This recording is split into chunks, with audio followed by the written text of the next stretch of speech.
Well, one of the first people on the site at 3:30 this morning was Dr. Shata Hadran. She's a doctor, and she joins me now, along with Pilgrim Tucker from the Grenfell Action Group that you were hearing about then. Shata, if I start with you, you just saw the flames as you were driving back from Manchester. You said you saw them on the A40. Yes, that's correct. And what did you do?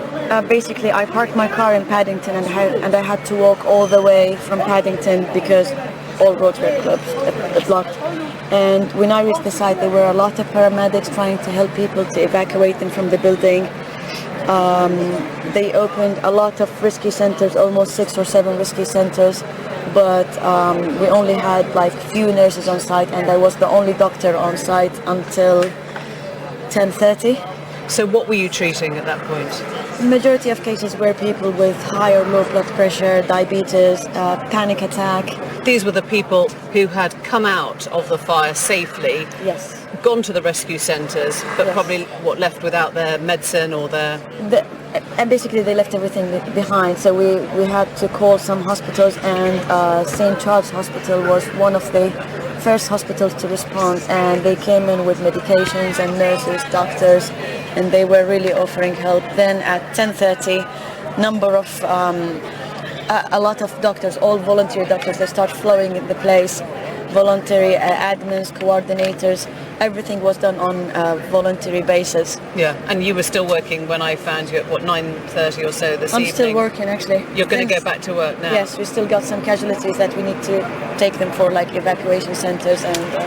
Pilgrim, we heard a little bit about Grenfell Action Group in the piece. It's been going now for, 7 years? So I know there's just, inevitably, we will have the noise of the emergency services coming through.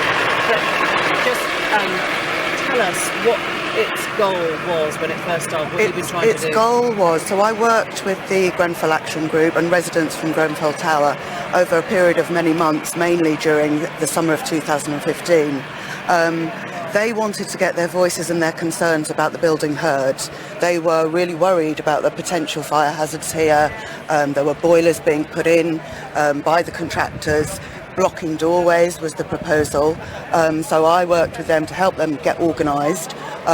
Were the contractors asking residents for their input? The contractors and the tenant management organisation said they'd done a consultation. The consultation was rubbish. They had designed a show flat and shown the tenants the show flats. When the work started happening in the flats, the actual residents' properties, it was nothing like it was in the show flat. The residents asked the TMO to listen to them. They wrote to senior managers in the TMO. The TMO didn't respond. I wrote to them on behalf of the organisation and the residents, and they didn't respond to us. Meanwhile, the residents knew the only time the residents started to get listened to was when they shut their doors, put signs on the doors, refusing the contractors access to their flats, and protested outside the housing management office. And I think they signed petitions. We're going to hear, hopefully in the coming days, from the TMO, from the contractors. These are allegations, and obviously we will give them the right to respond to this. But your sense tonight, you have got members of your own group missing, is that right, in the building? Yes, there's women who I've tried to call today and their phones are dead, and from what I understand they've not been identified or found yet. A lot of people will have read today the piece that was written in 2016 predicting loss of life. Just explain to us what you meant by that piece. Ed, the guy who wrote that piece, was very aware, not professional, but it was obvious that the standard of works was really, really shoddy and really, really poor. Boilers in front doors, pipework sticking out inches outside of the walls.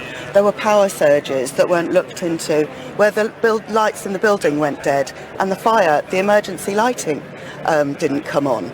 And these residents asked again and again and again, and they were threatened with legal action when they said that they wanted this work to take place. And you've got a cost-cutting Yeah. council that isn't listening to its residents. It's a privatised organisation, and you've got a big building company, Ryden, that is getting a lot of money from a lot of contracts across London and doing shoddy work. And it's not just here; it's in other parts of London as well.